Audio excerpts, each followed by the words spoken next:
G'day church, my name's Brock. It's great to be with you today in part of Digging Deeper.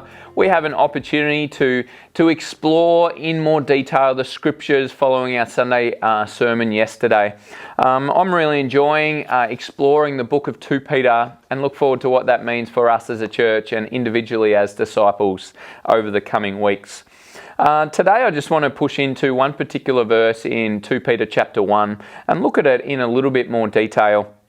To give you a summary, yesterday we were exploring what it means to tap into the source of Jesus' divine power, and that source is the means in which we can have life and godliness.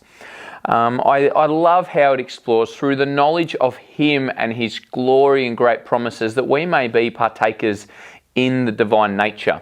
I just want to make a comment today that divine nature, being transformed into the likeness of Jesus Christ, is our calling and election. We see that in verse 10. It says this: "Therefore, my brothers and sisters, make every effort to confirm your calling and election." I love that. And as I was thinking through, what does it mean for us to live within our election? We're, in a sense, we've been chosen, and that's really good news. I was thinking back to primary school, when we have the opportunity to go for school captain or sport captain, maybe it's the student representative council, and whether it be us or our friends actually get up in front of the class and give a speech. And in a sense, they're describing what they stand for, what they're going to fight for, and what is the purpose and means in which they're going to push. I'm really, really excited to know that people who get into particular roles are people of integrity, are people of honesty, people who others can trust. And as we think about that, with this calling as followers of Jesus, it actually comes with a sense of blessing. It comes with a sense of privilege. We've been adopted into sonship, into daughtership. And with that comes an inheritance. We actually have a lot of the kingdom resources to live from. I also love that means it comes with a great sense of responsibility. And I just want to explore what that means to live in election. Because the Apostle Paul said in 2 Corinthians chapter 5 that we are his ambassadors. And we know an ambassador is someone who represents their country or represents the person in which they stand for or represent, work for.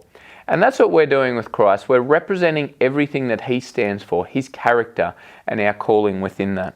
Just want to have a look at Romans chapter 8 as we explore what this election looks like.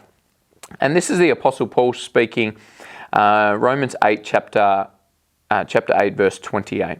And it says this: "And we know that in all things God works for those who love him, who have been called according to his purpose."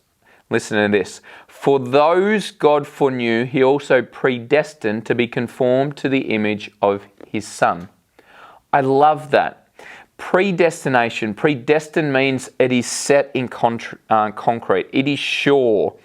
But it doesn't say that that's the case for everybody. It says, for those God foreknew. So for those who are living by faith as disciples, we have the election. We've been called. We're in the role that we are being transformed into the likeness or image of his Son. I want to encourage you in that, knowing that we have been made to be in relationship with him. And as a result, we live out this election, making every effort that others should see that and turn their eyes back to him. We've been made to be followers of Jesus, to be in relationship with our Father, and that there be evidence as we live this out, as others look at how we live and carry ourselves. Hope that's been really encouraging, church. Let's push hard and live a part of this calling and election. God bless.